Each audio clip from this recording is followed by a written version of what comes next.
All right. Shalom, shalom. I want to start off by giving all praises to Yahweh, Bahashem, Yahweh Shai, Bahashem Rakal Kadash, giving double honor to the apostle elders of Great Millstone, peace and blessings. Brothers pushing this truth and Quan Sharala. All right. I was doing a video earlier this week on correction, and I was only able to pull out, a certain amount of verse, at work and stuff like that. But I kind of wanted to dub back on it and really get even more into it, So I'm going to just jump in on Proverbs 15 and 32, actually. And it says, because even like I was saying in the other video, correction is very important because the scriptures talk about, and I believe it's in here that I was going to grab it eventually, or I might already grab it in the last video, but whom the Lord loveth, he chasteneth. All right, and chasten, that's correction. To be you chastise a child. Why? To correct them. All right.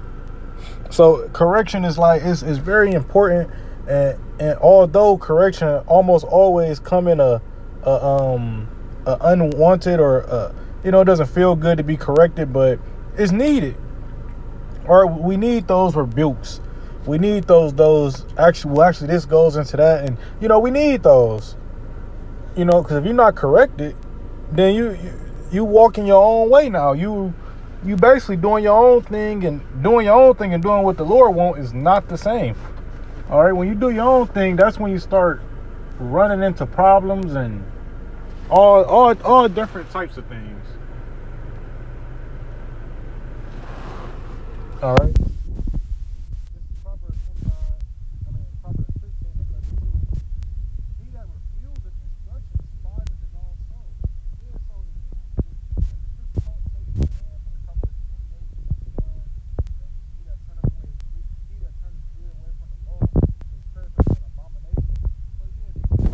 Inclined to instruction, you basically do hate your own, you despise your own soul, because you're gonna be destroyed. Especially with the prophets being out there on the front line, week in, week out, these videos going up non-stop. It's probably a video done every 5 seconds, if not every second, right? All day long, and it's gonna be more videos and more videos and more videos, and that's just the elders alone. We're not even thinking about the smaller guys that get 1 or 2 to 3 views. Guess what? If 1,000 people get 1 to 2 to 3 views, that's 3,000 views. All right, and all those videos are correction, whether it be exhortation, whether it be chapter breakdowns, whether it be a thing like this, it's all correction. All right. It says, but he that heareth reproof getteth understanding. We tell people that things like, well, reincarnation is biblical. Having multiple wives is biblical. Praising Yahweh Shai, because he is the middleman, all right? He's the middleman for us to the Lord. Praising him is biblical, right? And if you can understand these things, all right, because that's reproof. Because for the reason for us telling you these things mean you said something that went against the doctrine of the Bible, which the Bible belongs to the Lord. It's the like I believe it's in 2 Peter. It talk about how all words. Is it up here actually? It's 2 Timothy 3 and 16. Yeah, all scripture is given by inspiration of the Lord. So, you got to be 100% with it. Like it's good to eat the whole roll. It's good to really do your own research, like really dig into the scriptures. What do these words mean? What are you really reading? What is the context of what you're reading? All of these things matter, right? It says,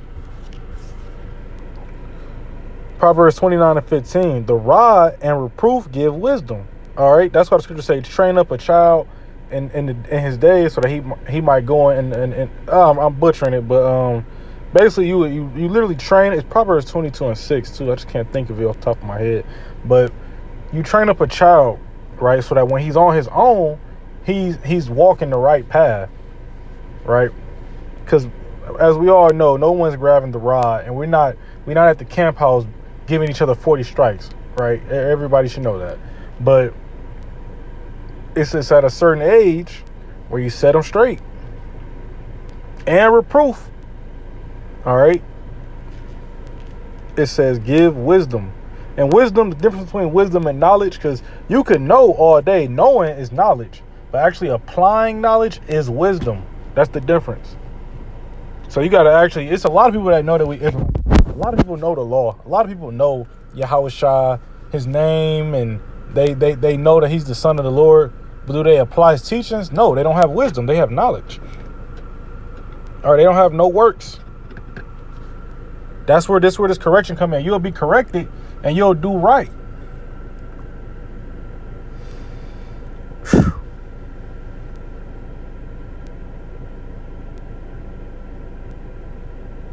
This is Hebrews 12:5, and I really just want 5. I'll go a little bit more, I guess, though. Hebrews chapter 12, verse 5. And ye have forgotten the exhortation which speaketh unto you as unto children. My son, despise not thou the chastening of the Lord. So don't despise the hardships. Don't despise the things that we go through, because it's all really just correction. All right? You know, you having a wicked ass thought and you stub your toe. You put 2 and 2 together, you in the spirit, you like, I understand why I just stubbed my toe. The Lord had to shake me out that thought I was just thinking. Things like that do happen. You hit your leg on the coffee table. You know what I mean? And even on the larger scale things, you fucking around, lose your job. You fucking around, lose your car. You know, whatever it is you're going through, it's for your character development, the betterment of your soul. Because guess what? Scripture said, a wicked man understand not judgment. Nigga that be in that why me spirit, oh woe is me, and all of this and that. Well, if you understand the scriptures, you understand. Or if you understand judgment, you know, we call ourselves walking in the righteous path. But you got to understand that it's not just 2/3 that get fucked up. We sin too. All right. Now we have a better relationship with the Lord, but the Lord said he had mercy on who he had mercy on. You know, if your mercy is you losing your job, then call a lawyer. If your mercy is you get to keep your job and you just on a 1-week suspension, then call a lawyer. But we're going to all be chastised. We're going to all go through something. It's for character development. All right. That's what it goes down to. The Lord is literally training us up to be better. You know, a soldier on his first day compared to the last day when it's time for him to go to war, he's a completely different person based off of the things he went through during training camp, right? Why would the Lord give you a big test and not prepare you for it? That don't make sense. The Lord not just gonna say, you know what? He's gonna throw something at him. No, it's things build up. Because guess what? The Lord is not gonna give you what you can't handle. That's why someone who comes into the truth year 1, he's probably not dealing with the same things as an elder who's been around for 15 years. I highly doubt the same level demons that's fucking with a proselyte that's fucking with Apostle Tahar. You see what I'm saying? And nonetheless, I don't know. That's above my understanding. But just being real, you know, through the spirit, it doesn't. You know, it's got to be a hell of a proselyte. I'm gonna say that much. But it's certain things are just meant to happen when they happen. It says, "Nor faint when thou art rebuked to him." Shit is gonna get hard, and it's only gonna get harder. I don't care if you make $1 million tomorrow. Your life gonna be harder tomorrow. Because it's not just money. That's the thing about it. It's not just money. It's brothers with physical ailments. It's brothers with that's been destroyed emotionally here. It's brothers that have been financially fucked up. And there's so many more problems that those just the big 3 that come off my mind is Jake deal with their emotions. They deal with their day-to-day life. And they deal with their woman. They deal with their kids. They deal with brothers and all those type of things. And it's, like I said, it's so many more problems. It's a million fucking problems in Babylon. But we can't faint no matter what it is. We got to keep pushing forward. We can't look back and think about, oh man, if I could just go back a year ago and do this right. You can't go back a year ago. So it's no point even getting weak. It's no point of looking back. Hey man, you in your position today. Take no thought for tomorrow. Worry about surviving today. And keep your eye on the kingdom, which is the future. Ain't no point in thinking about it unless you learning from the past or examining the past. But other than that, hey, keep pushing forward. Verse 6, and this is the key part. For whom the Lord loveth, he chastens. So if the Lord love you, if the Lord love you, he's going to correct you. If the Lord didn't love you, he would just let you go on about your life, and you would just be eating shrimp, crab, lobster, pork, and you would be an adulterous nigga, and you would take the chip, and now you got to get destroyed by a missile because you done took the chip. But the Lord loves us, so he set us in the right direction. Whether that be, like I said, I'm using an example. Your car break down and your job blow up the same day. But you at first you about to complain about your car blowing up, so you look on the news and your job blew up, no survivors. But the Lord deterred you from that. Right? It says, and scourgeth every son whom he receiveth. If the Lord receive you, just know you're gonna go through some things. What's that? Ecclesiasticus, or also known as Sirach 2:1. If you come to serve the Lord, prepare thy soul for temptation. Hey, if you come in and serve the Lord, be prepared to go through some things that you never thought you was gonna go through. There's some things I went through in this walk that was never a thought in my mind.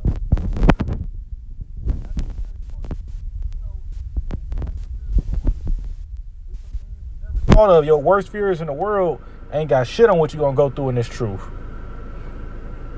Nonetheless, it's really just love. That's how you know the Lord loves you, because he building you up, he correcting you, he not letting you go astray. Regardless of what we done went through, he's not letting us go astray. And we got to count it for joy. Verse 7, if ye endure chastening, the Lord dealeth with you as with sons. For what son is he whom the Father chasteneth not? Hey, it's a great example. If your own blood father, the one that birthed you or the one that raised you, whichever way it might be, if he ain't chastening you, he ain't really love you. He let you eat all the fucking Pop-Tarts. So he let you stay outside all night. He let you just get away with everything. And now you're a fucked up adult. Now you a glutton. Now you in the streets. Now you got all these problems. Cause why? No one told you to stop. That's enough. No one corrected you and said, hey man, that ain't how a real adult live. That ain't how it stay in a kid's place. So many lessons to learn as you coming up with your father. It's the same way with the Lord. The Lord don't let you the Lord don't just let you make $100,000 and now you get to just go blow it. Why? Because we might not see your ass for 4 weeks while you got that. You might not be able to handle $100,000.